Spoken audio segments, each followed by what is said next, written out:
Thyroid രോഗങ്ങളുള്ള ആൾക്കാർ English മരുന്ന് മാറ്റിയിട്ട് വേറെ ഏതെങ്കിലും പച്ചമരുന്നാണ് കഴിക്കുന്നത് എന്ന് പറയാറുണ്ട് ചിലർ. ഈ തൈറോയിഡ് ഗ്രന്ഥിയിൽ നിന്നും രക്തത്തിലേക്ക് സെക്രീറ്റ് ചെയ്യപ്പെടുന്ന ഹോർമോണാണ് തൈറോക്സിൻ T4. അപ്പോൾ അത് നമുക്ക് വളരെ അത്യാവശ്യമുള്ള ഒരു ഹോർമോണാണ്.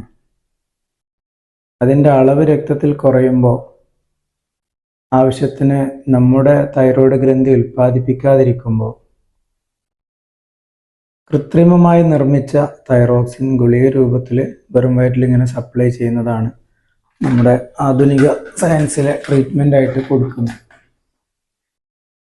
അപ്പോൾ തൽക്കാലം തൈറോക്സിൻ കുറയുന്നത് കാരണം ഉണ്ടാകുന്ന കുറേ കോംപ്ലിക്കേഷൻസ്, സങ്കീർണതകളൊക്കെ തടയാനും പരിഹരിക്കാനൊക്കെ അതുകൊണ്ട് സാധിക്കും.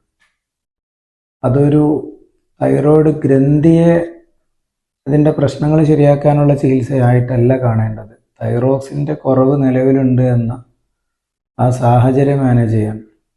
അപ്പോൾ അതുകൊണ്ട് വേറെ എന്തെങ്കിലും ട്രീറ്റ്മെൻറ്റ് ചെയ്യുകയാണെങ്കിൽ അത് അംഗീകൃതമായ ട്രീറ്റ്മെൻറ്റുകൾ ചെയ്യണം.